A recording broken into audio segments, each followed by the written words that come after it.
सब देखने और सुनने वालों की खिदमत में मोहब्बत भरा सलाम। पाकिस्तान चलेंगे, हमारे ब्यूरो चीफ है ना जी।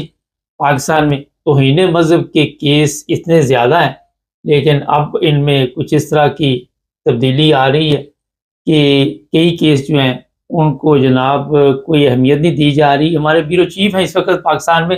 सर बताइए क्या मामला है ये? जी, ये लड़की का मामला था। इसका नाम था अनिका तीक। इसको ब्लास्फेमी केस के अंदर गिरफ्तार किया गया था। इसके खिलाफ चालान बनाकर पेश किया गया था और इसको सजाए मौत के हुक्म दिया गया था कि इसको सजाए मौत हो जाएगी। तो इसके बाद इसको बरी कर दिया गया है। तो इसके अंदर एक बहुत बड़ा ब्रेक थ्रू आया था। तो असल में हुआ ये था कि इस लड़की को जो है, इसलिए इस लड़की को जब कॉन्टैक्ट इसने ट्रांसफर किए थे जो तौहीन मजहब के थे, तो उसके बाद इसको ये कहा गया था कि इस लड़की ने तौहीन मजहब किया है, तो इसके खिलाफ गिरफ्तारी करके इसको पकड़ के सजा दी जाए। तो इसको जब गिरफ्तार कर लिया गया तो इसने मुसलसल एक ही बात बयान की अदालत में भी, और बाहर जो और तफ्तीशी जो दराए हैं उनको भी यही बताया कि मैं बेकसूर हूँ, मेरा कोई तलक नहीं है। और लेकिन ये जानबूझ के मुझे गैंग जो है ये फंसा रहा है ताकि मुझ पर मजहब तौहीन मजहब का इल्जाम लगाकर मुझे सजाए मौत दिलवाई जाए, और इनकी वजह से मुझे जो है वो सजाए मौत दी जा रही है, जबकि मैंने ये काम नहीं किया। और मुसलसल जो है वो उसने सेहत जुर्म से इनकार किया। लेकिन सबसे बड़ी बात यह है कि जिस वक्त इनके जो वकील थे सैफुल मुलूक, उन्होंने एक प्रेस कॉन्फ्रेंस में आज से कुछ अर्सा पहले ये बताया था कि जिस वक्त सारा ट्रायल पेश हो चुका था और 342 के बयान हुए थे। 342 एक बड़ा अहम कानूनी शहादत कहते हैं उसको। तो उसके तहत जब बयान हुए तो उसमें इसने ये कन्फेस किया था कि मुझसे ये वाकई गलती हुई है और मैं इस बात पर माफी मांगती हूँ। और इस बयान की बड़ी अहमियत दी गई थी कि इसने खुद कहा था कि मुझे तौहीन मजहब के ऊपर कार्रवाई हो गई है और मैं उस चीज की माफी मांगती हूँ। तब के बाहर आकर ये बात बयान सामने आई थी कि इसने कोई ऐसी गलती नहीं की, इसको मासूम लड़की को जानबूझ कर फंसाया जा रहा है। तो उसके बाद इसके ऊपर एक ब्रेक थ्रू आया। तो दोबारा जो है वो जो गैंग था ब्लास्फेमी का, उसके खिलाफ कार्रवाई की गई। अब तो रहीम और बाकी जो इसकी टीम को पकड़ा गया और एफआईए के जो मुलव्वस लोग थे, तो उसके बाद इंटेरोगेशन की गई। तो उसके बाद तो ये साबित हुआ कि इस लड़की का बराह रास्त इसके साथ कोई तल्लक नहीं है। इसके बाद ये जो है इसको बरी कर दिया गया। सर बरी कर दिया गया, लेकिन आप समझते हैं कि पाकिस्तान में ये महफूज है या वहाँ अभी भी इसकी जान को खतरा है? क्योंकि लोग जिस तरह नफरत करते हैं और जिस तरह दूसरों की जान ले लेते हैं, तो ये कहाँ तक महफूज है वहाँ पे? जी बिल्कुल, आप ठीक कह रहे हैं कि पाकिस्तान में तो इनके लिए कोई भी जगह महफूज नहीं है, क्योंकि जो आज से पहले भी बातचीत हुई है उसके अंदर भी कोई तौहीन मजहब के जो लोग हैं उनको कत्ल कर दिया जाता है या उन पर हमले किए जाते हैं। तो देखने की बात सबसे कीमती ये है कि क्या इनके लिए पाकिस्तान महफूज हो सकता है। लेकिन बहरहाल अभी तक के हालात वाकयात और हकायक के मुताबिक तो पाकिस्तान इनके लिए महफूज जगह नहीं है, क्योंकि कोई भी लोग जो है वो उनको ये पता है कि इसने ये जो है तौहीन मजहब किया हुआ है और इसने जो है हजूर सल्लल्लाहु अलैहि वसल्लम की शान में जो अल्फाज इस्तेमाल किए गए। तो लिहाजा इसको ये भी खतरा है कि कोई बंदा जो है वो इस पर हमला करके इसको जान से ना मार दे। तो अभी तक जो हकायक है उसके मुताबिक तो ये है कि इसको अभी तक एक महफूज मुकाम पर रखा गया है। और वो ये बात उसको भी पता है कि मेरे लिए यहाँ पर रहना जो है वो खतरे से खाली नहीं है। देखना ये है कि क्या वो उसका तौर पर इस मुल्क में रहकर अपने आप का दिफा करती है या रूटीन की जो लाइफ है वो गुजारती है, या फिर वो मुल्क से बाहर जाती है। सर ये भी हमारे पास इतला है कि कुछ लोगों की जमानतें होनी शुरू हो गई हैं और अदालतें सख्त नाराज हैं, क्योंकि अच्छा ये बताइए जी, जिन्होंने केस किए हुए थे वो किधर गए हैं? सब कहते हैं अदालतों में पेश नहीं हो रहे, कहाँ चले गए वो लोग? जी, आपको मैं थोड़ा सा बताता चलूं कि आपको जैसे पहले हम रिपोर्टर भी सारे वाकई बयान करते रहे हैं कि पाकिस्तान में अहमदिया कम्युनिटी के साथ बहुत ज्यादा मसाइब और मुश्किलात जो है वो पिछले कुछ सालों से पेश रही है। और जो टीएलपी थी उनके खिलाफ जो है एक मजबूत एफआईआर दर्ज करवाती थी और काम करती थी। और जब से ये क्रैकडाउन किया गया है और टीएलपी को कलम तमीम करार दिया गया है, तो जितने भी टीएलपी के एहलकार हैं, नुमाइंदगान है, उमरा है या उनके जो कोऑर्डिनेटर हैं, वो सब जो पसे पर्दा जो थे वो सब यहाँ से भाग चुके हैं। वो बिल्कुल भी रूपोश हो चुके हैं। तो कानूनी तौर के ऊपर जब मुद्दई ही सामने केस में नहीं आएगा तो जो अदालत है वो उस केस में जमानत दे देती है। तो अब भी यही वाकया शुरू हो गया कि जो मुद्दई है, जो टीएलपी थी, जिन लोगों ने जो है वो झूठे मुकदमा दर्ज कराए हुए थे और वाकया तो बिल्डिंग सारों को बंद करवाया हुआ था, तो जब वो खुद ही अदालत में पेश नहीं हो रहे, वो कहा जाकर यही बात साबित करते हैं कि जिस बंदे ने मुद्दई ने ये केस करवाया था वो तो खुद कलम तंजीम का हिस्सा है। तो उसके बाद अदालत फौरी तौर पे फिर ये कहती है कि अब इस केस में वो जान और वो हकायक नहीं रहे, लिहाजा वो उनको बेल दे देती है। तो इस वजह के ऊपर जो है बेल वो दी जा रही है, क्योंकि सख्ती से कहा गया है कि टीएलपी के किसी भी एहलकार को या टीएलपी के किसी भी तंजीम को स्पेयर नहीं किया जाएगा, बल्कि इनकी तमाम जायदादें जब्त करके उनको नीलाम कर दिया जाएगा और जो भी रकम मिलेगी वो कौमी खजाने में जमा कराई जाएगी। सर ये बताइए कि जब से तहरीक लबैक के लिए अपने लिए मुश्किल पैदा हुई है, ऐसे केसों में कमी हुई है? जी बिल्कुल, जैसे ही ये मैं आपसे पहले भी एक दफा जिक्र किया था कि जिस वक्त से सालेहा मुरीद के जिसे कहा जाता है ये हुआ है, उसके बाद से बहुत ज्यादा कमी जो है वो देखने में आई है। कि मैंने आपसे जिक्र किया था कि पंजाब के अंदर से हमें आज तक ये स्टिल जो 15 तो ये है, इस एक तक हमें कहीं से भी कोई बलात्कारी का या तौहीन मतलब के केस को रिपोर्ट नहीं, हमारे सामने कोई FIR दर्ज नहीं हुई और कोई भी ऐसा वाकया और कोई भी चीज हमारे सामने बिल्कुल भी नहीं आई। और ना ही हमने कोशिश की है कि हमें ऐसी कंटेंट मिले या पता लगे, लेकिन अभी तक कोई भी ऐसी रिपोर्ट किसी अरसे में नहीं आई। तो इसका मतलब ये है कि ये वही नासर थे जो जानबूझ के मजहब की आड़ के अंदर सादा लोग मुसलमानों को, सादा लोग अफराद को ब्लैकमेल करते थे और उनके खिलाफ तौहीन मजहब के मुकदमा दर्ज करा के उनकी प्रॉपर्टी को नुकसान पहुंचाते थे। तो इनकी गिरफ्तारी के बाद, इसकी तंजीम को कदम करार देने के बाद उसमें बहुत ज्यादा नुमाया फर्क आ चुका है। अच्छा, वहाँ एक और भी बंदा बेचारा 295 के तहत मिर्जा मोहम्मद अली जेल में बैठा हुआ है, आने वाले दिनों में शायद उसके लिए भी कोई आसानी पैदा हो जाए। जी बिल्कुल, जो मिर्जा साहब जो है वो उनको हाफिजाबाद जेल में रखा गया है और उनके ऊपर हालांकि उनको 3 MPO के तहत जो है वो इसलिए घर में रखा गया था कि वो उनकी वजह से नक्शे अमल की कोशिश, मतलब नक्शे अमल की सिचुएशन पैदा ना हो जाए। लेकिन उसके बाद जो है ये तरीके लबैक और इसके दूसरे जो सुन्नी तहरीक के जो उलमा है, इन्होंने फौरी तौर के ऊपर वहां पर दरखास्त दे के तो उसके खिलाफ जो है वो 295C का मुकदमा दर्ज करा दिया। उसकी कोशिश थी कि इसको सजाए मौत हो जाए, लेकिन अब जैसे ही ये सबको पता लग गया कि TLP जो है वो एक कदम की तंजीम करार दी जा चुकी है और उसके जाने के बाद से अब उनका जो वकला है वो भी काफी पुर उम्मीद है कि हम 1 या 2 पेशेंट के अंदर जो है अपने जो है क्लाइंट जो है उनके जो मिर्जा साहब है उनकी हम बेल करवा लेंगे, क्योंकि उनका केस जो था वो अब उसमें वो जान नहीं रही। क्योंकि सबसे बड़ी बात यही वो बताई जा रही है कि मुद्दई जो है वो TLP का था और मुद्दई जिन्होंने दरखास्त दी थी और ये केस दर्ज कराया था वो खुद कदम तंजीम से तल्लुक रखता है और एक कदम तंजीम का मेंबर कभी भी किसी के खिलाफ कोई कार्रवाई नहीं कर सकता। तो ये एक बहुत बड़ा एविडेंस है, एक बहुत बड़ा क्लू है जो वकला के लिए एक मुस्बत पेशरफ्त तो है इसके अंदर। तो वो कह रहे हैं कि हम बहुत जल्द जो है उनको उनके लिए रिहाई का जो है वो बंदोबस्त कर लेंगे। सर, अहमदिया मसाजिद वहाँ पे सील की हुई है लाहौर में और इधर उधर भी, आने वाले दिनों में कोई ऐसे इम्कानात हैं कि उन्हें खोल दिया जाए?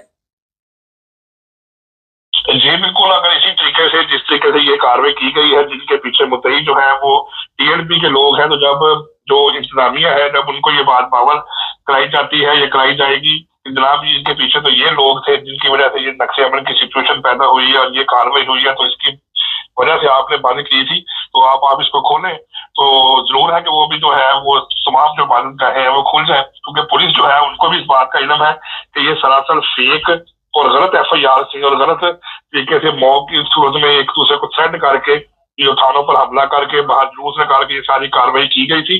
तो पुलिस की भी यही कोशिश है कि हम जो है जो कानून के मुताबिक जो मेरिट के ऊपर काम है वो करें। तो उसके मुताबिक अभी तक की इतलात के मुताबिक जो है जो पुलिस है वो इसी मेरिट के ऊपर काम करी कि अगर कोई शख्स मजहबी मुनाफरत फैलाता है या कोई काम करता है तो उसके खिलाफ कार्रवाई की जाए। तो अगर उसी के तहत ये कार्रवाई की जाएगी तो फिर जो उम्मीद है कि जितने भी ये इबादत गाहें हैं वो खुल जाए। बहुत शुक्रिया सर आपका।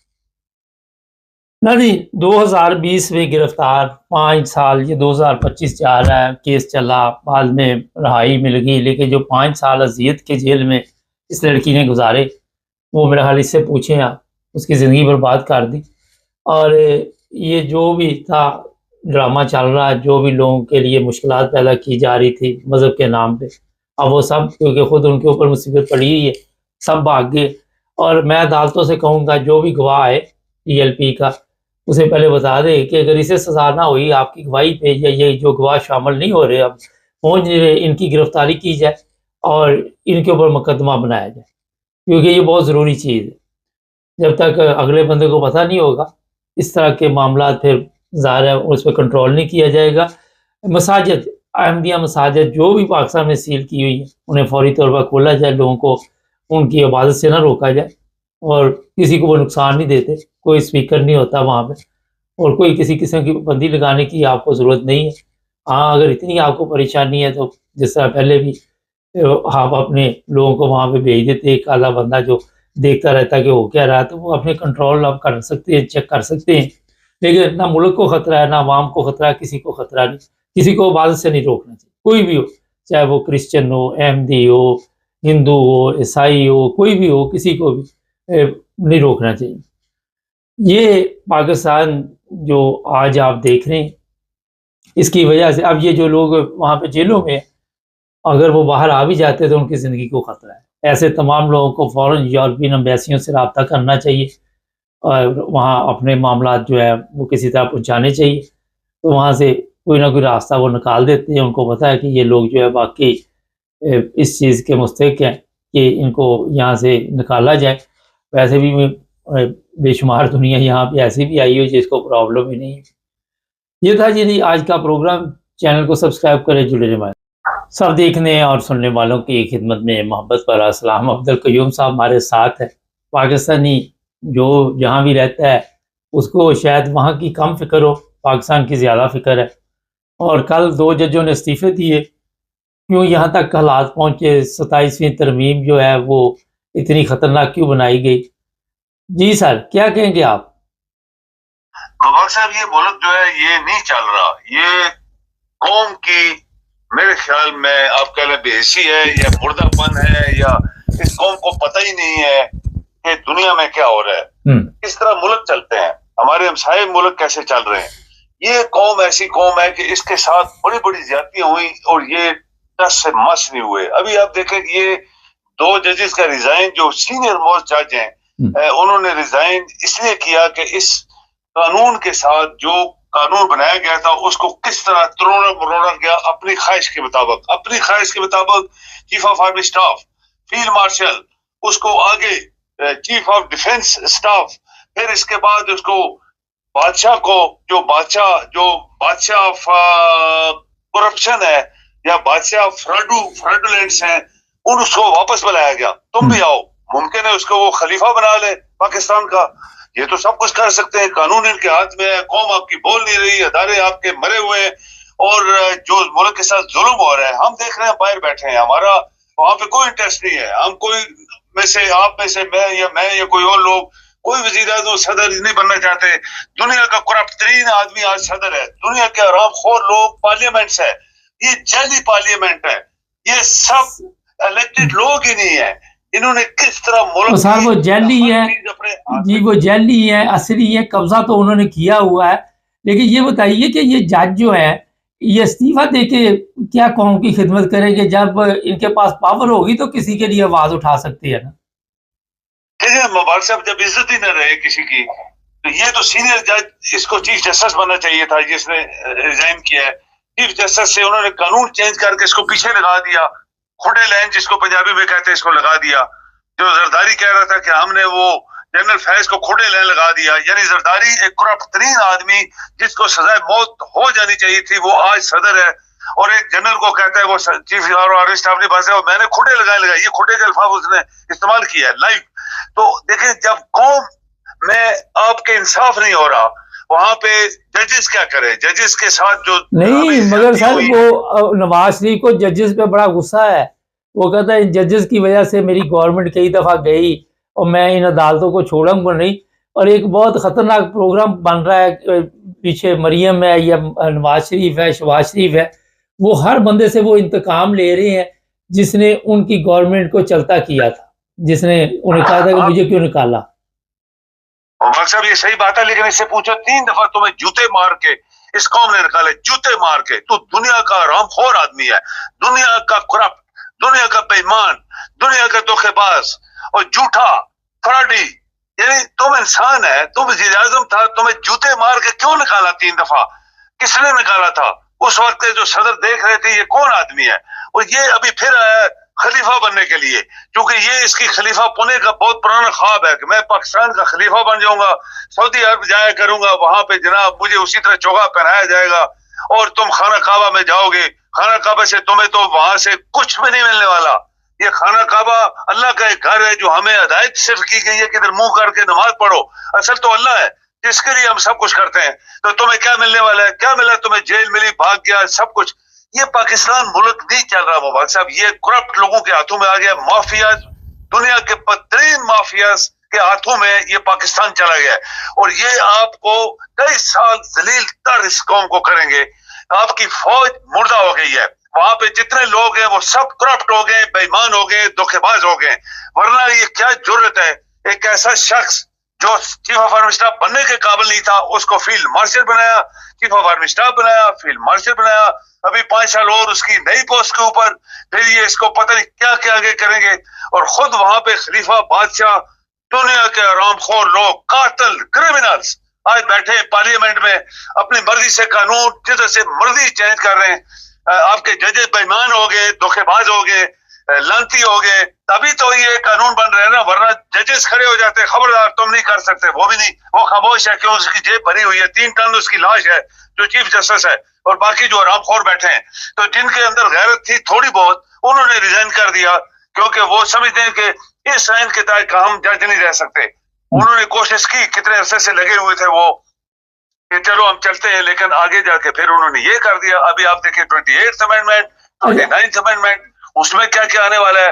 ये आरामखोर लौरी जो है, गंजा, जिसका बाप गटर चोर था, उसको शायद ये बादशाह बनाना चाहते हैं, king of corruption, king of हरामखोरी, किंग ऑफ लानत इस खानदान पे और इस सरदारी पे। और वो कराची के हरामखोर कातिल जो है, इनके ऊपर लानत अल्लाह की पड़ने वाली है। मेरे ख्याल में आपकी कौम मुर्दा है मुबारक साहब, ये हमने को 1000 दफा इस्तेमाल किया है। ये कौम मर गई है, इसके अंदर गैरत ही खत्म हो गई है। ये कोई मुसलमान तो है ही नहीं है, वैसे ही नहीं मुसलमान ये। अच्छा, ये इमरान खान के लिए सारा कुछ किया जा रहा है, सिर्फ उसको रोकने के लिए ये सारे ड्रामे किए जा रहे हैं। आप देखिए मुबारक साहब, अल्लाह के साथ किसी ने टक्कर नहीं लगाई। हम बहुत अरसे से बात कर रहे हैं, हम मुसलमान हैं। हर वो शख्स जो अल्लाह को मानता है वो मुसलमान है, उसमें कोई किसी का कुछ नहीं है, सिर्फ अल्लाह। हम अल्लाह को मानते हैं, अल्लाह के सामने जवाब दें, बस शुरू। इसके बाद कोई और आगे कुछ नहीं है। वो कुरान को हम मानते हैं, ईमान लाते हैं। आप देखिए मुबारक साहब कि जब एक शख्स को कि वो दयानतदार है, उसको रोकने के लिए ये सब कुछ अगर किया जा रहा है, तो फरौन की मिसाल आप कुरान में देख लें। उसने तो सारे बंदे ही मरवा दिए, बच्चे ही मरवा दिए थे कि वो बच्चा ही ना पैदा हो जो मूसा बन जाए। तो उसका घर पाल रहा था, वो उसका घर ही पाल रहा था। एक मूसा अकेला जिसके पास कुछ भी नहीं था, उसके साथ अल्लाह था, और उसने किस तरह फरौन की सारी फौजों को दरिया बोल दिया, समुद्र बुर्द कर दिया था। किसने किया था? ये नवाज शरीफ ने किया था, ये लानती जो आरामखोर, ये मुल्ला जी, सारे लोग इन्होंने किया था, अल्लाह ने किया था। अल्लाह की बड़ी ताकत है, वो कुछ भी प्लान कर सकता है। इंसान क्या करता है, अल्लाह की क्या तदबीर होती है, वो किसी को बताता नहीं है। लेकिन जो पाकिस्तान में मुबारक सा हो रहा है, ये इस पाकिस्तान के साथ जुल्म हो रहा है, पाकिस्तानी कौम के साथ हो रहा है, इंसाफ के साथ हो रहा है। अच्छा सर, ये बताइए, जरदारी सुना है कि जरदारी भी जा रहा है, कोई तब्दीली आने वाली है सदारत में, आप देखते हैं? अगर ये जाता तो ये साइन करता बिल के ऊपर। ये रामखोर जिसने साइन किया है, ये सारी तंजीम, पिछली भी, ये भी, आगे भी कुछ करने वाला है, तो ये अगर खुद जाता, निकल जाता, तो ये साइन कैसे करता? ये तो सारे मिले ना, चोर, डाकू, लुटेरे, कातल, आरामखोर, लानती, सब मिल गए ना, एक टोला बन गया। कातल इसके अंदर मिले हुए, क्रिमिनल्स मिले हुए, झूठे लोग, फ्रॉडी, पाकिस्तान का सारा पैसा खा गए। तो ये सारे मिल के सब कुछ कर रहे हैं। फिर आपकी कौम मुर्दा है, मर गई है, उनके अंदर गैरत, इस्लाम सब खत्म हो गया, कुछ भी नहीं है। ये इनको ऐसे लतेड़ेंगे, ये आरामखोर जो टोला है, अगर ये जिंदा ना हुए, अगर उठे ना, तो फिर मौजे तोंग किधर से आएगा मुबारक साहब, जो ऐसे ही फाशिस्ट को उसने समुद्र बुर्द किया था। और आज कौम जो चाइना आपकी दुनिया को सबक सिखा रही है, वो सिर्फ इसलिए हुई थी कि उसने तमाम आरामखोर, लानती क्रिमिनल्स को उन्होंने दफन किया था।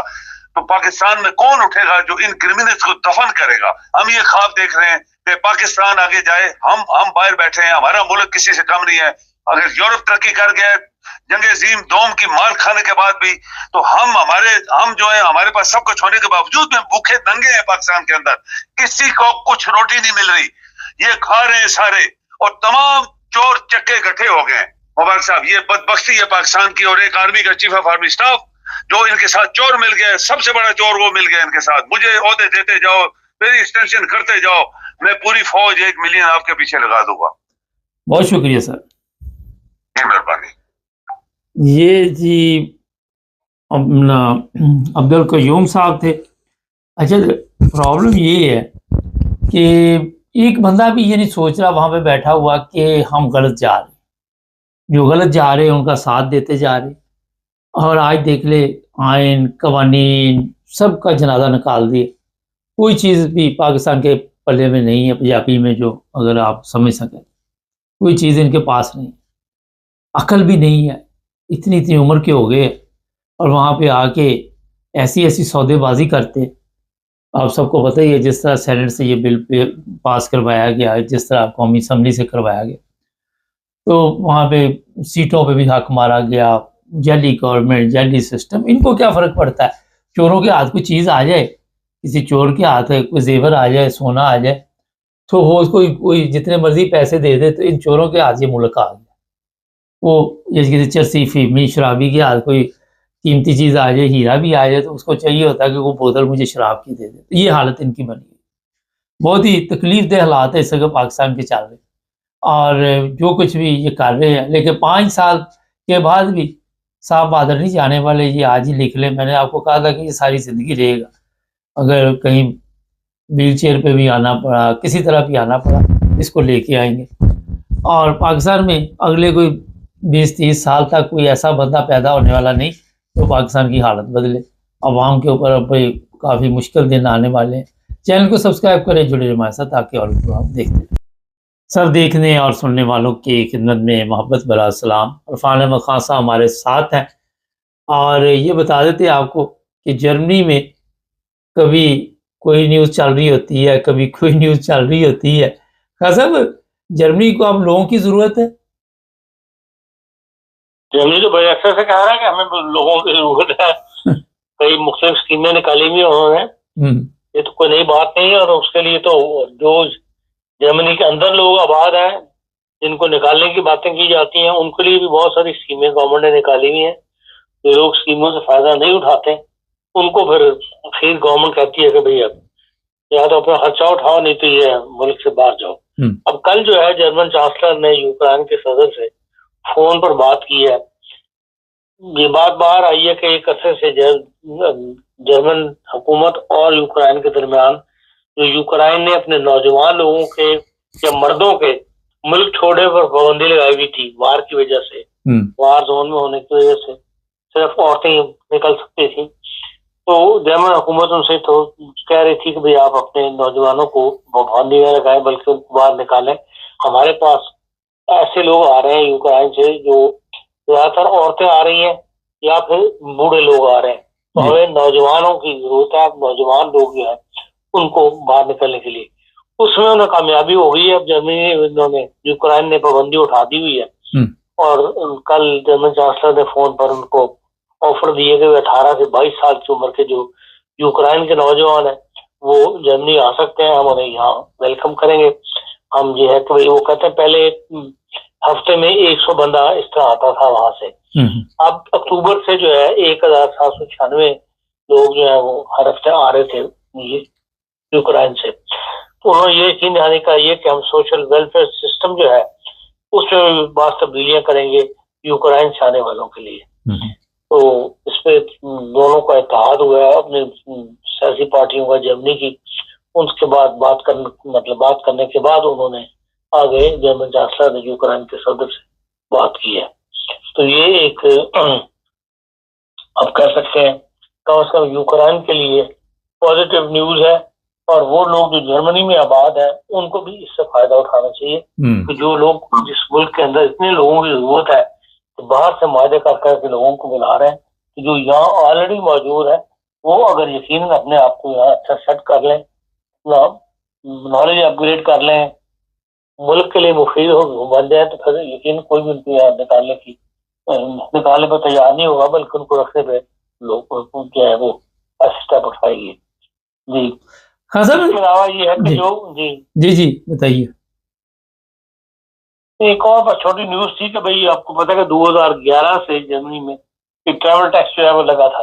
एयरपोर्ट टैक्स तो हमेशा से ही है, बाद में ट्रैवल टैक्स भी आ गया। फिर ये है कि कोविड के बाद, तो कोविड में बहुत ज्यादा नुकसान उठाया था एयरलाइंस ने, तो मई 2024 में जो है ट्रैवल टैक्स में इजाफा कर दिया गया था।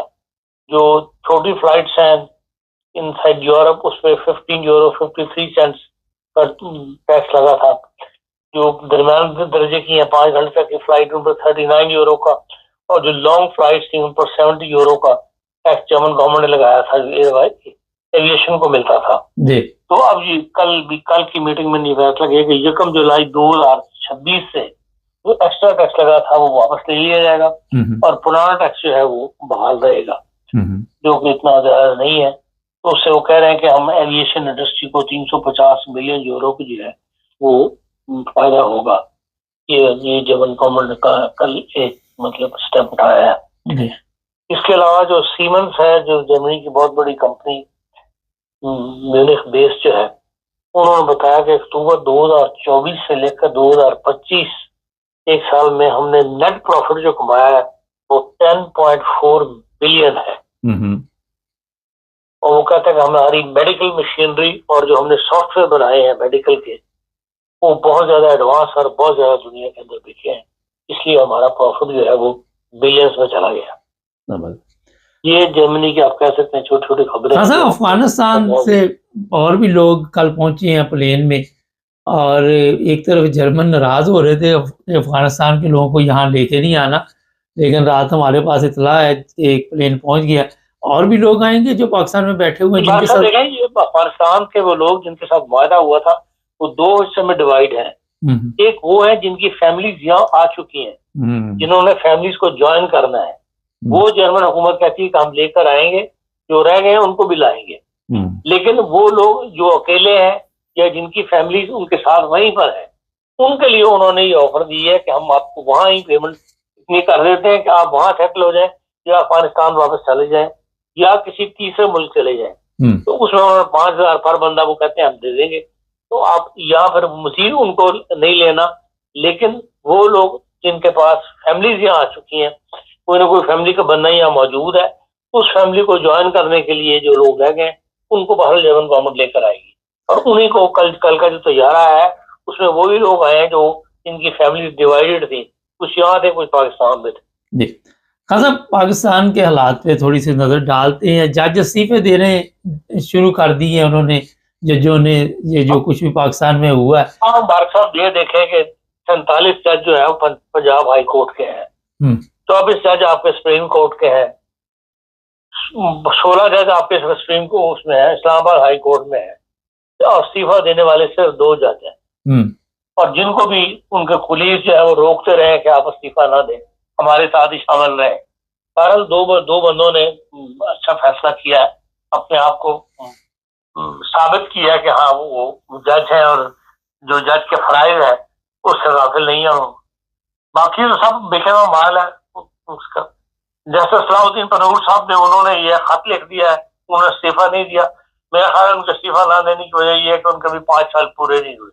ये दोनों जज हैं, ये तो बाहर को पेंशन मिलेगी, तो उन्होंने इसलिए कि अगर वो इस वक्त छोड़ दें तो फिर कुछ भी नहीं मिलेगा, इसलिए शायद उन्होंने अभी खत लिखा है। और हो सकता है 5 साल पूरे होने पे वो भी इनका साथ दें। इस तरह मखदूम अली खान साहब जो अटॉर्नी जनरल है पाकिस्तान के, वो भी लॉ कमीशन के मेंबर है, उन्होंने भी इस्तीफा दे दिया। इस तरह इक्का दुक्का आवाजें उठनी तो शुरू हुई हैं। होना तो ये चाहिए था कि इन सियासतदानों को सबक सिखाने के लिए, सीधा करने के लिए पूरी जो आपकी जजेज है सबको इस्तीफा दे देना चाहिए था। आखिर ये को नहीं एकदम तो नहीं सुप्रीम कोर्ट खड़ी कर सकते या हाई कोर्ट से खड़ी कर सकते, ज़ाहिर है फिर ये अपनी राय बदलते या जो फैसले कर रहे हैं उनसे पीछे हटते। मतलब उनकी तरफ से, जजेस की तरफ से जो दबाव आना था वो 2 जजों के इस्तीफा देने से तो नहीं आएगा। इसीलिए आप देख लें उन्होंने हर फैसला पहले से किया हुआ था। कल शाम को मंजूर हुई है 27 तरमीम, शाम को सदर साहब ने साइन भी कर दिए, और वो आज सुबह जो है चीफ जस्टिस आईनी कोर्ट जो है अमीरुद्दीन साहब ने हलफ भी उठा लिया। तो ये सब पहले से तैयारी इन्होंने की हुई थी, तो घंटों के अंदर सारे काम हो गए। हाँ सर, 5 साल तक के लिए अब साहब जो है वो उनके लिए एक इजाफी और भी एक ओहदा दे दिया गया है। तो आप देखते हैं कि इससे क्या फर्क पड़ेगा, कोई तब्दीली आएगी या और हालात खराब होंगे? नहीं देखें, कोई तब्दीली मैं नहीं समझता आएगी, इसलिए कि देखें CNC या तो फुल जनरल जो है वो तो एक दो नहीं बंदा होता है ना, बाकी लेफ्टिनेंट जनरल रिटायर जनरल होता है, उसके लिए उन्होंने 2 पोस्टें क्रिएट कर दी है। इनके साथ फील्ड मार्शल के साथ 2 बंदों को और भी जनरल बनाया जाएगा। एक एडवोकेट जनरल ये होते, डाक जनरल ये क्या उन्होंने बनाया, एक vice of chief army staff का ओहदा निकाला है, उन सबको जनरल के ओहदे पे तरक्की देंगे। तो जाहिर है कि उन्होंने जो फौज के अंदर जो अनरेस्ट हो रहा था सीनियर लोगों को जो होता है कि हमारा हक मारा गया, तो वो उनके लिए उन्होंने पोस्टर क्रिएट कर दी है, इसलिए कोई ऐसा वो नहीं होगा, रिएक्शन नहीं होगा, मैं नहीं समझता। लेकिन यह कि ये बहरहाल एक ज्यादती है कि भाई एक बंदा जिससे सीएमसी का कमांडर बन चुका हुआ है, उसकी मुद्दत जो है वो अब इस तरमीम से शुरू होगी। कम से कम जो पिछला हिस्सा उसका है, जो 2-2.5 साल गुजर गए हैं, उसको शुमार करना चाहिए था। लेकिन यह कि यही रियायत उन्होंने चीफ जस्टिस ऑफ पाकिस्तान को दी है, या फरीद साहब को भी, और यही उन्होंने तीनों अफवाज के सरबराहान को दी है कि उनकी मुद्दत मुलाजमा जो है वो कल शाम से शुरू हुई है। हालांकि वो इस सीट के ऊपर 2-2 साल से बैठे हुए हैं। हाँ सर, कई लोग ऐसी ज्यादतियां या ऐसी जहालत जो है ये पाकिस्तान में मुमकिन है, वरना बांग्लादेश के जो और छोटे छोटे मुल्क हैं उनमें भी ऐसी नवाकत के फैसले नहीं किए जाते। हाँ सर, ये जो कुछ भी एक आपने देखा है चंद दिनों में सब कुछ किया गया, अब शोर डाल दिया कि 28वीं तरमीम भी आने वाली, तो उसमें बाकी कुछ रह गया अभी? पता नहीं इनके जहन में क्या है, क्या कुछ चाहते हैं। अब जिनको आप 5-7 साल के लिए आपने फौज और मिलिट्री सारी हवाले कर दी है, वो जाहिर उनके जहन में कुछ और प्लान भी होंगे, वो मंजूर करवाएंगे। अब चाहे 8वीं तरमीम आए या जिस तरह आर्मी एक्ट तब्दील किए जा रहे हैं, तो असेंबली धमाधम हाथ खड़े करी जा रही है, उसके ऊपर कोई बहस नहीं हो रही, कोई उसके ऊपर ऑब्जेक्शन नहीं आ रही किसी किस्म की। जो पेश कर रहे हैं आर्मी एक्ट में, हमने ये तरमीम कर दी, कानून सब पूरा हाउस खड़ा हुआ हाथ खड़ा कर रहा है उसके ऊपर। तो जहाँ ये सूरत हाल हो वहां पता नहीं उनके जहन में क्या है, वो सब कुछ लेके आ जाएंगे 28वीं तरमीम के अंदर भी अपनी फेवर के लिए, या उनके लिए जो जिन्होंने इनको सियासत या का इख्तियार इनके हवाले किया हुआ है और खुद बैकग्राउंड में जो है वो निगरानी कर रहा है। तो नवाज शरीफ को भी आप देख रहे हैं दोबारा किसी जगह पे ये फिट करना चाह रहे हैं? नवाज शरीफ साहब को देखें, नवाज शरीफ साहब को आर्मी ने क्लियर कट एक ऐसा फैसला करवा दिया हुआ है कि अब वो मेंबर असेंबली रहकर खामोशी के साथ जिंदगी गुजारेंगे। जो उनके साथी ग्रुप से जिनके साथ उनका ज्यादा क्लोज माइंड सेटअप मिलता था या वो साथी शुमार होते, उनमें 1-2 को जीतने दिया, बाकी को उन्होंने जीतने नहीं दिया। इसलिए वो लोग तो खामोश लग के बैठ गए हुए। हसन इकबाल हो गया या अब्बासी साहब हो गए सर, शायद तो क्या नाम था उनका, रफीक अब्बासी वाला, या गुलाम दस्तगीर साहब अपने खुर्रम दस्तगीर साहब गुजरांवाले वाले, ये सारे लोग खामोश होकर बैठ गए। इसलिए नजर आ गया कि भाई जिसके कंधे पे हम खुदकते थे, चढ़ के बोलते थे, वही अब खामोश है, तो हमने क्या बोलना। हाँ सर, ये कोई अदालतों से कोई इंतकाम लिया गया है? जिस तरह अदालतों के फैसलों से नवाज शरीफ मुतासर होता रहा और उसको बड़ा गुस्सा था, तो कोई ऐसी गेम भी डाली गई अंदर से कि इनको बिल्कुल ही खत्म कर दिया जाए, इनकी पावर ही खत्म कर दो? ये क्लियर हो गया था कि भाई आर्मी ने फैसला कर लिया हुआ था कि भाई इन लोगों को नहीं आने देना, और इसीलिए उन्होंने नवाज शरीफ साहब को भी आपके जमाने में ही ऑफर की थी कि आप हट जाए और आपके भाई को अपने इक़्तिदार में आने दें। उस वक्त तो वो नहीं माने थे, लेकिन बाद के हालात में मजबूर होकर उन्होंने इस पर हाँ कर दी। तो अब जाहिर है उनको भी ये बात समझ आ गई हुई है तो भाई मैं ज्यादा से ज्यादा मेंबर असेंबली पा सकता हूँ, उससे ज्यादा मुझे वोट पड़ने नहीं देगी एस्टैब्लिशमेंट। जरदारी साहब नून लीग ने हुकूमत करनी, जरदारी साहब बैठे रहेंगे या उनमें उनको भी कहीं? जरदारी साहब का देख लें, उन्होंने उन्हें सिर्फ अपनी सीट से गरज है, पार्टी से उन्हें गरज नहीं। उन्हें पता है कि सिंध के अंदर उन्होंने भुट्टो के नाम से जीतना है, उसमें उन्हें कोई रुकावट नहीं है, और मरकज के लिए उन्हें जाहिर है कि भाई किसी न किसी का सहारा लेना था, इसीलिए उन्होंने नून लीग के साथ मिलकर नून लीग को सपोर्ट करके अपने आप की सवाल क्लियर कर ली। इसके अलावा उनके पास कुछ भी नहीं है। वैसे वो कहते हैं कि जी हम इक़्तिदार में हम सीटें खुद जान के नहीं ले रहे, हम मिनिस्ट्री नहीं ले रहे, हुकूमत में नहीं आ रहे, उसकी कोई पीछे बैकग्राउंड नहीं है ना आने की। उसकी वजह ये कि भाई उनके पास है ही कुछ पे जाते हैं ना, 2-4 बंदों के साथ कितनी सीटें उनको मिल जाएगी।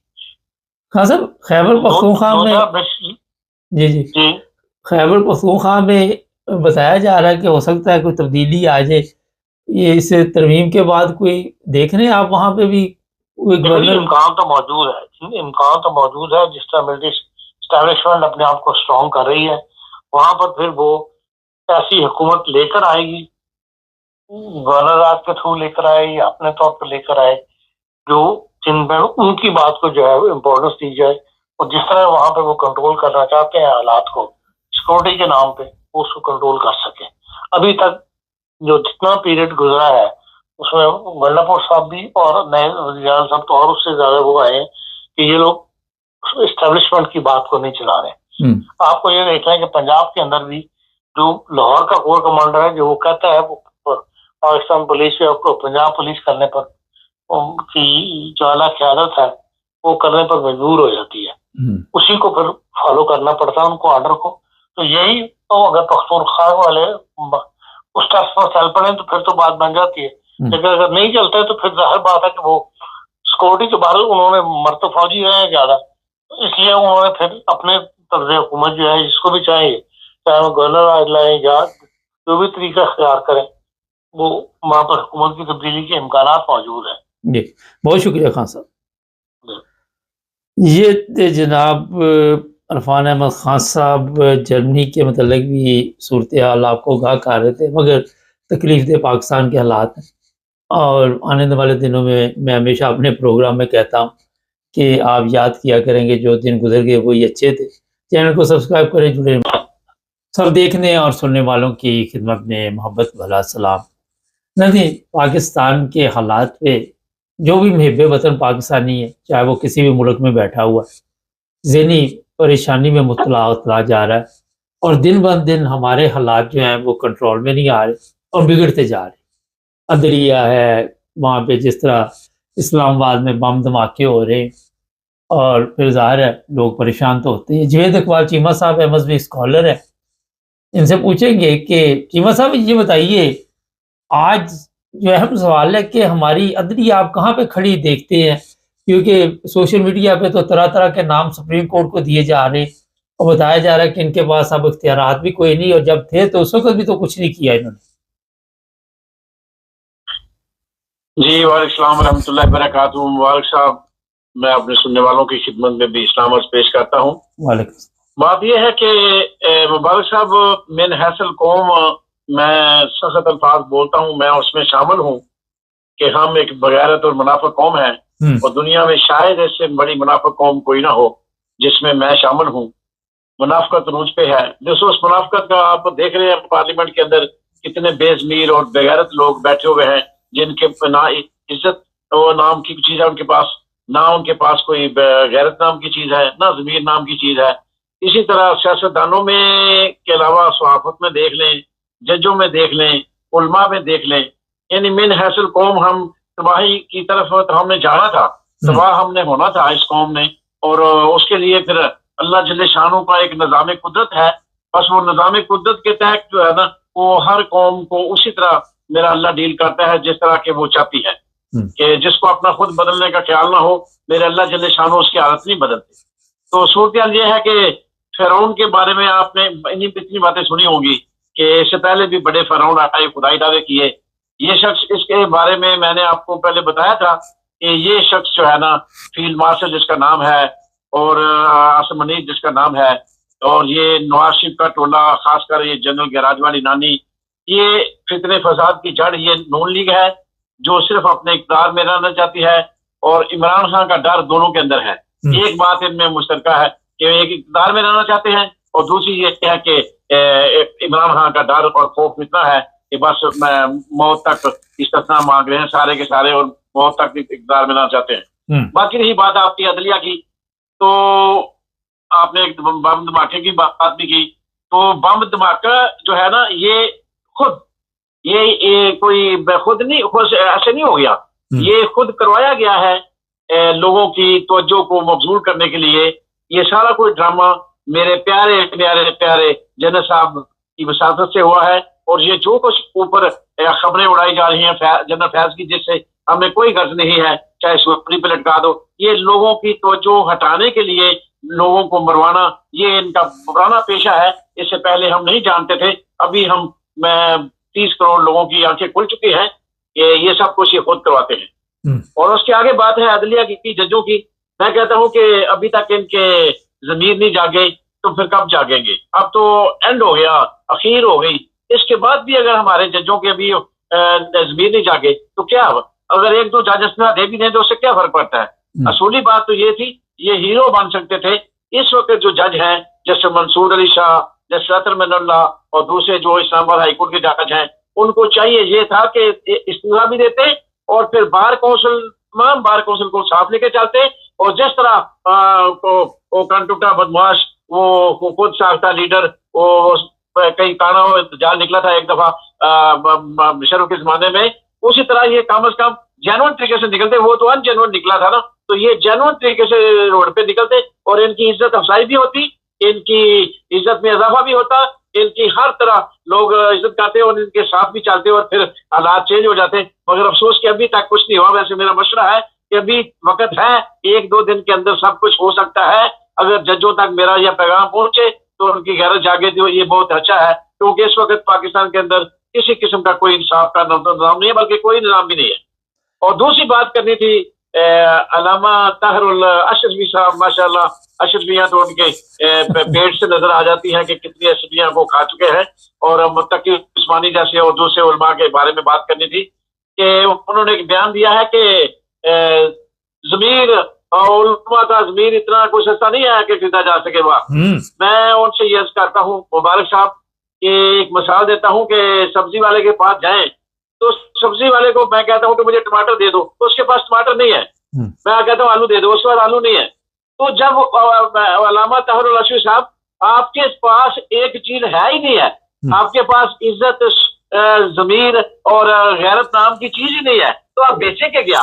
आप कैसी बात कर रहे हैं कि सौदा नहीं किया? सौदा क्या लेना है किसी ने? आपके पास है ही नहीं वो चीज।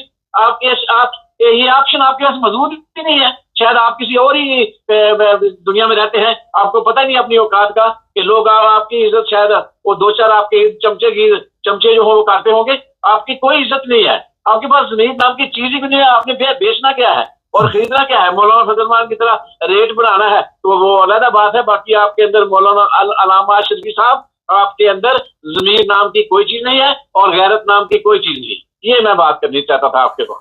अच्छा, मौलाना अशरफी मेरी हंसी निकल गई, पता क्यों? एक वीडियो मैंने सोशल मीडिया पे देखी, अपना चीमा साहब, एक बंदा वो अशरफी साहब की टांगे दबा रहा है, पाँव दबा रहा है, पता नहीं पाँव पकड़ रहा है। ये हमारी कौम को क्या हो गया? पाँव बड़ी जल्दी पड़ जाते हैं, वो देखते इसे नाम रख लिया अल्लामा अशरफी या मौलाना अल्लामा अशरफी, इस तरह के नाम रख लेते हैं। ये क्या हो गया कौम को? असल में बात वही आ जाती है ना, कौम को क्या होना है? कौम को पढ़ाया ही नहीं गया, कौम के सिलेबस से निकाल दिया गया। अल्लाह का डर, नबी का डर, अल्लाह की अतात, नबी की अतात, वो निकाल दी गई। तो फिर यही रहना था, चंद खुशामदी तो जो है ना इनके नजदीक होते हैं, फिर ये खुशामद बन जाते हैं। और इसी खुशामद बनने की वजह से मौलाना फजल मान जैसे डीजल के बर्मन लेने वाले वो भी दरबारी बन जाते हैं। और मौलाना अल्लामा अशरफी साहब माशाल्लाह छोटे से टेड वाले, ये भी दरबारी बने। तो ये जिस तरह खुशामद 2-4 बंदों से करवाते हैं ना, इसी तरह फिर ये खुशामद के आदि आगे बन जाते हैं। जिस तरह हमारे फील्ड मार्शल साहब खुशामद के आदि हैं और उन्होंने जाके खुशामद। अच्छा सर, एक बहुत अहम सवाल, अभी एक बड़ा अहम सवाल है।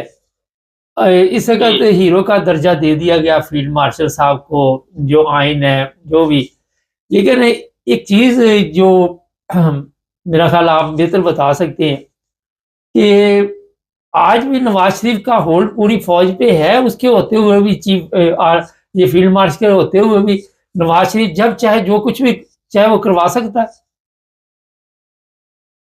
नवाज शरीफ के बारे में यही है कि ये एक ऐसा खिलाड़ी है कि जिसको आप 11वां कह सकते हैं। अब उसकी कोई औकात नहीं है, कोई वक़्त नहीं है, ना उसकी घर में वक़्त है और ना उसकी बाहर वक़्त है।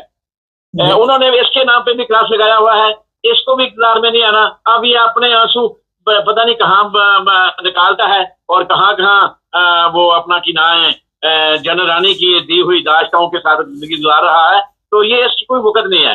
ना इसकी घर में वक़्त है, वो नहीं तो चीमा साहब आप कहते हैं उसकी वक़्त, सॉरी सामने बोलने की हैसियत है। नहीं, आप कह रहे हैं उसकी वक़्त नहीं है, मगर पूरे सिस्टम को उसकी बेटी ने कंट्रोल किया हुआ है। मैं कल देख रहा था एक पुलिस ऑफिसर उसकी बेटी के पता जूते को साफ कर रहा था, क्या क्या वहां पे वो करते हैं खुशामद, तो कंट्रोल तो उन्होंने हासिल किया हुआ है। इसकी बेटी इक़्तिदार में रहना चाहती है, ये इसको इतना ही काफी है कि नून लीग के पास इक़्तिदार है और हम तख्तादार पे न लटके, क्योंकि उसके सिर्फ अब उसके पास उसके अलावा कोई इशारा नहीं रह गया। उसे पता है कि अगर इमरान खान आ गया तो हम मारे जाएंगे, ना इक़्तिदार रहेगा ना जिंदगी रहेगी। ये तो खौफ है इमरान खान का और इक़्तिदार में रहने का शौक है, इसलिए सारे लेट के काम बूट पॉलिश वाले अब किए जा रहे हैं। और ये इंतहाई गिरी हुई हरकत है जो इन्होंने नून लीग ने की है, और ये करेगी इसलिए कि इसे सिर्फ इक़्तिदार में रहना। ऐसे माफिया है, वैसे ये बहुत बड़ा माफिया का सरबराह है, ये फसाद की जड़ है, सर्वसंग है नवाशी, मगर उसमें अब ज्यादातर हिस्सा किरदार जो है ना वो मरियम का है। वो फसाद की जड़ और उसकी ख्वाहिशात के ऊपर काम चल रहा है, और इसके ऊपर डर जो है इमरान खान का और जनरल साहब का भी डर है कि वो भी जब चाहते हैं उसको कह देते हैं कि चुप कर, खामोश हो जा, वरना तुम्हें इसके अंदर डाल देंगे। तो बस ये जेल में जाने से डरता है, तो उसके अलावा उसके पास अब कोई पत्ता खेलने के लिए नहीं है, सिवाय इसके कि मैं अपनी बेटी को इक़्तिदार में रखे और मौज करे। सारे अखराजात जाति उमरा के भी चल रहे हैं, मार्टोन के कोठियों के भी चल रहे हैं, पैसा आ रहा है और पैसा कमाने का जरिया बना हुआ है। तो फिर वो कहता है तुम भी मौजे करो हम भी मौजे करें, इसके अलावा अब कोई चारा नहीं। ये है। अच्छा, थोड़ा अदलिया की तरफ चलते हैं। जब आप दूसरों का हक मार के एक चीफ जस्टिस बनाते हैं तो ज़ाहिर है कोई ना कोई मुआहदा हुआ होता तो फिर ही चीफ जस्टिस बनता है, तो वैसे तो नहीं बनता। आपने जिस तरह कहा कि उनके पास ये मौका है, लेकिन एक जगह पे तो इकट्ठे ही नहीं जज कभी भी हुए। यही तो वो ये चाहते थे, अदालतों में जजों को लड़ा दिया, कभी किसी को लड़ा दिया।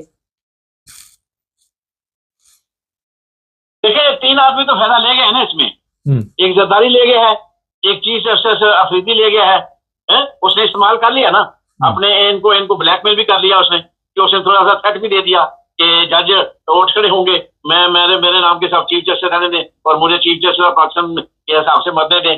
जिस तरह सारे अपने अपने मांग रहे थे इस तरह, और अपने अपने ओहदों के साथ चीफ ने मांग लिया, जरदारी मांग लिया, तो उसने कहा मैं क्यों पीछे रह जाऊं, वो भी ब्लैकमेल कर गया। अब सिर्फ और सिर्फ बात तो जमीन नाम की चीज होती तो ये अफरीदी ये इस्तीफा दे सकता था। अगर गैरत नाम की कोई चीज इसके अंदर होती तो ये जजों को साथ मिला के उठ खड़ा होता, मगर जमीन नाम की चीज ही नहीं है, गैरत नाम की चीज ही नहीं है। ओहदे लेने हैं, ओहदों के साथ मरना है, और ओहदों के साथ क्यों बंदरबांट होती है, ओहदों के साथ कुछ और माल पानी लगता है, चीफ जस्टिस के नाम पे उसकी पेंशन बढ़ जाती है, वो उसके औकात के मुताबिक उसको फिर आगे फैसिलिटी मिल जाती है। तो ये मरना चाहते हैं अपनी इसी औकात में कि हम जो है ना वो इस हिसाब से मरे। नहीं, मगर चीमा साहब वो मरने की फिक्र, कुत्ता मर गया है, लोग ये नहीं कहेंगे चीफ से मर गया है, लोग तो कहेंगे कुत्ता मर गया है। नहीं तो अभी एक मरा है नून लीग का, पूरी सोशल मीडिया भरी हुई है कि लानत डाल रहे हैं। मकसद ये कि इनके नजदीक अगर कोई ऐसा लफ्ज हीरो का इस्तेमाल ये करवा लेते कौम की दिल में इज्जत आ जाती है। लाजमी बात है, अगर इज्जत लेना चाहे कोई बंदा, इज्जत लेना चाहे तो उसके लिए तो जरूरी है ना कि अवाम की जो है ना वो नब्ज पे हाथ रखा जाए। अगर वो उसको अल्लाह का डर खौफ उसके अंदर है तो या तो अल्लाह की अताअत नबी की बात पे चले, और फिर इस 30 करोड़ अवाम की नब्ज पे हाथ रखेंगे लोग चाहते क्या है, और वो भी नहीं तो कम से कम अपने जमीन को जनोड़ के देखें इस वक्त हालात के मुताबिक मुझे क्या करना है, तो वो हीरो बन जाता है। हीरो बनना तो कोई इतना बड़ा काम नहीं है, उसके लिए दिल गुर्दे की बात है, वो है नहीं तो वो मान रहे हैं। इतने उन्होंने फोटो लगाए हुए इश्तिहार छपवाते हैं, उसमें लिखते हैं ये फलाना हीरो है, ये फलानी हीरोइन है, सारा कुछ तो लिखते हैं। बस वो लिखने से क्या होता है, प्रोफाइल लगाने से, पोस्टर लगाने से, वो भी तो गवर्नमेंट के पैसों से लगते हैं। ये बीबी जितने पर पोस्टर लगाती है, या नून लीग जितने पोस्टर लगाती है, या जनरल साहब माशाल्लाह कितने जितने पोस्टर लगाते हैं, सारे अपने पैसों से नहीं लगते। ये लोग टाउट ही लगाते हैं और कुछ हुकूमत के खर्चे से लग जाते हैं, कोई टाउट लगा देते हैं अपने बेनिफिट उठाने के लिए। तो ये पोस्टर तो लगते रहते हैं, लगते रहेंगे, फरौन में आते रहेंगे, फरौन की खिदमत करने वाले दरबारी पैदा होते रहेंगे, ये निज़ाम है, ये चलता रहेगा। मगर जो फरौन बन रहा है उसको ये याद रखना चाहिए कि मौत ने आना है, और तुम जो आगे पढ़ते थे अल्लाह और अल्लाह के रसूल की बातें करते थे, तुम्हारे अंदर जब तुमने ये आइन में ले लिया अब ताहयात सतना, इसका मतलब है तुम इस्लाम से मुनर्रफ हो गए, तुम अल्लाह की बात से मुनर्रफ हो गए और तुम नबी पाक सल्लल्लाहु अलैहि वसल्लम के उम्मती कहलाने के हकदारी नहीं हो और ना तुम मुसलमान कहलाने के हकदार। बहुत शुक्रिया चीमा साहब। ये थे जी मजहबी स्कॉलर जावेद इकबाल चीमा साहब मैनचेस्टर से। नाज़रीन, जो असल प्रॉब्लम है ज़मीर, चीमा साहब कह तो रहे कि ज़मीर को जगाना चाहिए, मगर मुर्दा ज़मीर वहाँ पे किस तरह जगाएंगे आप? ये बड़ा एक अहम सवाल है। हर चीज़ आप देखते हैं कि अपनी ज़िंदगी में खुद ही अपनी तारीफ़ कर करके अपना नाम बढ़ाना चढ़ाना चाहते हैं। अवाम के दिलों में आपके लिए कोई जगह नहीं है, शदीद नफ़रत है और सोचते हैं कि मरने के बाद शायद ये अवाम आपको याद करेगी, मेरा लानत ही डालेगी और तो कोई चीज़ नहीं। चैनल को सब्सक्राइब करें, जुड़े हमारे साथ ताकि